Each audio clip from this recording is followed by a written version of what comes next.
19 những cùng với sự nỗ lực của cấp ủy, cấp chính quyền và toàn xã hội, chúng ta tổ chức tốt và cái hoạt động an sinh xã hội, trong đó có cái Tết Trung thu năm 2022 để là dịp chúng ta tạo sân chơi cho các em, đồng thời đưa mùi người là chúng ta trở về với tuổi thơ. Không biết nói gì hơn cả đối với các cháu thiếu niên nhi đồng. Tôi muốn mượn lời trong bức thư của Chủ tịch nước Nguyễn Xuân Phúc là xin gửi đến các em, đó là gì? Các cháu hãy cố gắng thi đua học và hành, tuổi nhỏ làm việc nhỏ tùy theo cách của mình. Các cháu hãy xứng đáng cháu Bác Hồ Chí Minh. Chúc tất cả các em thiếu niên nhi đồng và toàn thể phụ huynh có mặt trong ngày hôm nay, cũng như các ông chí lãnh đạo ở đơn vị bàn ở phường Tân Thành, quận Tân Phú, thành phố Hồ Chí Minh, lời chúc sức khỏe và chúc chúng ta có một đêm Trung thu thật an lành và may mắn. Xin trân trọng cảm ơn. Vâng ạ, thay mặt ban tổ chức xin được chân thành cảm ơn ý kiến phát biểu của ông Đinh Bạc Kỳ, Phó Bí thư Đảng ủy, Chủ tịch Hội đồng Nhân dân xã Đắc Ha. Và kính thưa quý vị, để đáp lại tấm chân tình của lãnh đạo phường Tân Thành, quận Tân Phú, thành phố Hồ Chí Minh, cũng như là câu lạc bộ Ánh Sáng Từ Bi. Và sau đây lãnh đạo địa phương tại xã Đắc Ha sẽ có thư cảm ơn trao đến cho phường Tân Thành cũng như là câu lạc bộ Ánh Sáng Từ Bi. Và sau đây xin trân trọng kính mời ông Nguyễn Ngọc Thơ, Phó Chủ tịch Ủy ban Nhân dân phường Tân Thành, và xin kính mời ông Thái Nhật Dương, chủ nhiệm câu lạc bộ Ánh Sáng Từ Bi sẽ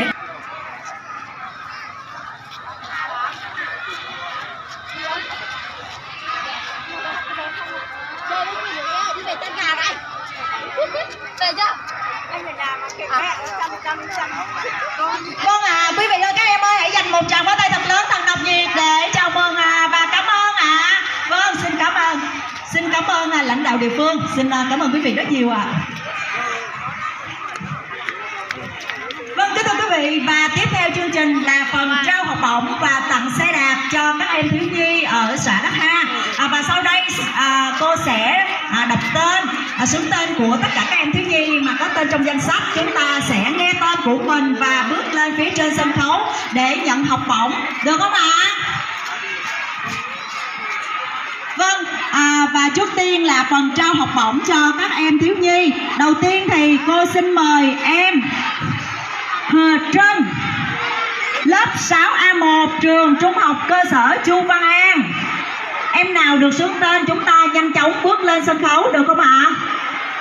Em Hờ Trân, lớp 6A1, trường Trung học cơ sở Chu Văn An.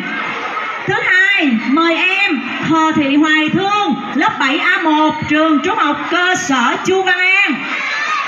Có không ạ? Hai em có tên không?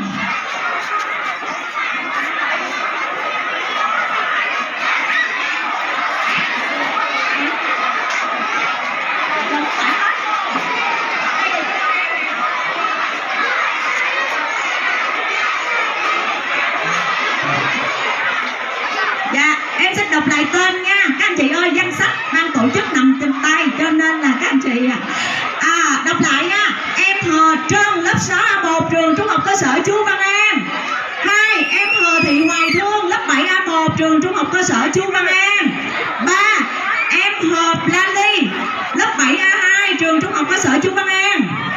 4. Em Hờ Trà My, lớp 8A1, trường Chu Văn An. 5. Em Hà Thị Hoa Trân, lớp 8A2, trường Chu Văn An. 6. Em Phạm Hờ Sarah, lớp 8A3, trường Chu Văn An. 7. Em Hờ Bích Ạ, 9A2, Trung học cơ sở Chu Văn An. Và đợt đầu tiên kết thúc là Hờ Hằng, 9A3, trường Trung học cơ sở Chu Văn An. Và đợt đầu tiên sẽ là 8 em thiếu nhi. Vâng ạ, mời các em thiếu nhi vừa được xướng tên chúng ta nhanh chóng bước lên sân khấu để nhận học bổng nào.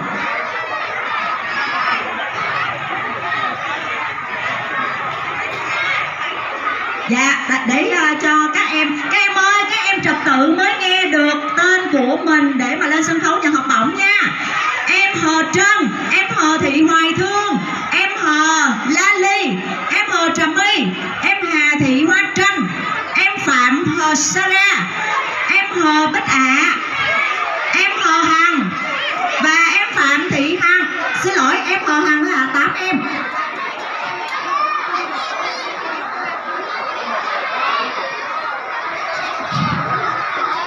Rồi, và sau đây ban tổ chức xin được trân trọng kính mời ông Nguyễn Trọng Trí, Ủy viên Thường trực Ủy ban Mặt trận Tổ quốc Việt Nam quận Tân Phú, cùng với lãnh đạo địa phương xin kính mời.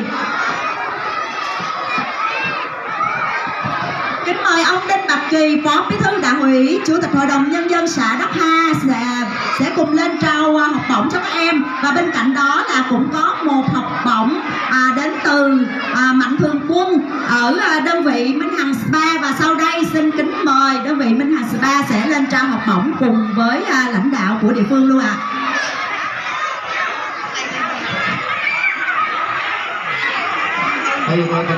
Vâng, xin lỗi đơn vị Mạnh Thường Quân trao học bổng Minh Thư Spa đến từ thành phố Hồ Chí Minh.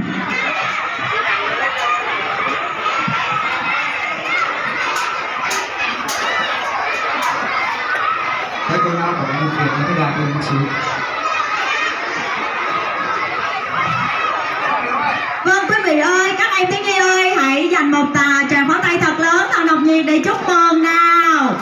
Vâng, xin cảm ơn. Xin cảm ơn lãnh đạo địa phương, xin cảm ơn quý vị rất nhiều ạ.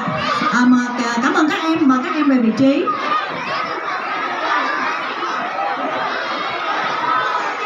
Và tiếp tục đợt thứ hai ạ. Đợt thứ hai, cô mời lên sân khấu. Các em có tên sao? Ở phía dưới này xin mời quý vị chúng ta dời ra phía ngoài chút xíu được không ạ? Vâng tiếp tục đợt tiếp theo xin mời em Phạm Thị Hằng, lớp 2A1 trường Trung học Nguyễn Trãi. Em Hờn Nga, lớp 2A2 trường Trung học Nguyễn Trãi. Xin lỗi, trường tiểu học phải không ạ? Tiếp theo xin mời em Hờ Thảo Thùy, lớp 2A3 trường tiểu học Nguyễn Trãi. Tiếp theo xin mời em Cát Lắc, lớp 2A4 trường tiểu học Nguyễn Trãi. Tiếp theo xin mời em Tra Cu, lớp 3A1 trường tiểu học Nguyễn Trãi. Mời em Hờ Lan Anh, lớp 3A2 trường tiểu học Nguyễn Trãi. Mời em Trương Dương Bình Phú, lớp 3A3 trường tiểu học Nguyễn Trãi. Và cuối cùng của đợt 2, mời em Vương Minh Tuấn, lớp 3A4 trường tiểu học Nguyễn Trãi. Rồi, mời tất cả các em có tên chúng ta sẽ nhanh chóng lên sân khấu để nhận học bổng ạ.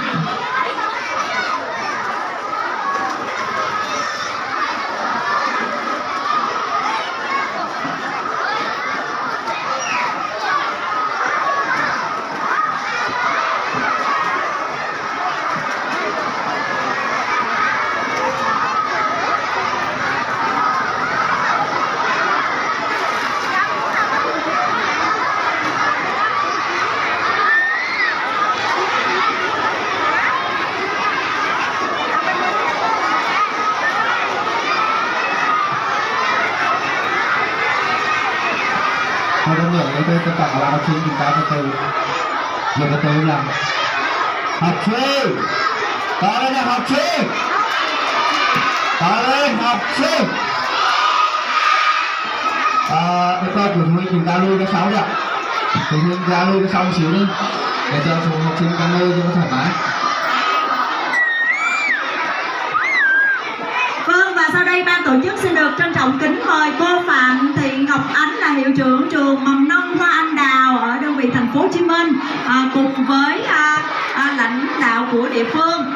Xin trân trọng kính mời ông Nguyễn Ngọc Khanh, hiệu trưởng trường tiểu học và trung học cơ sở Trần Quốc Toản sẽ cùng lên trao học bổng cho các em. Và bên cạnh đó nữa, một học bổng của đơn vị Minh Thư Spa cũng sẽ trao học bổng tài trợ cho các em. Xin trân trọng kính mời.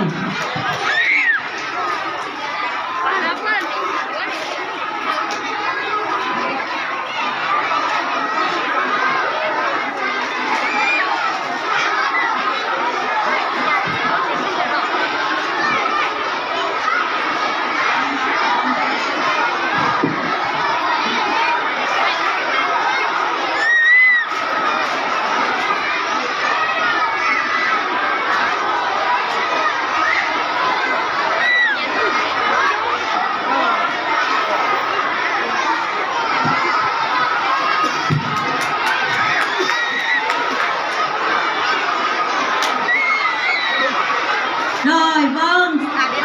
Xin được chân thành cảm ơn các ông chị lãnh đạo, quý vị đại biểu cùng các em. Xin mời các em chúng ta về vị trí lên sân khấu nha. Tiếp theo xin mời em Vương Minh Tuấn. Xin lỗi ạ, xin mời em Thào Thị May, lớp 3A5, trường tiểu học Nguyễn Trãi.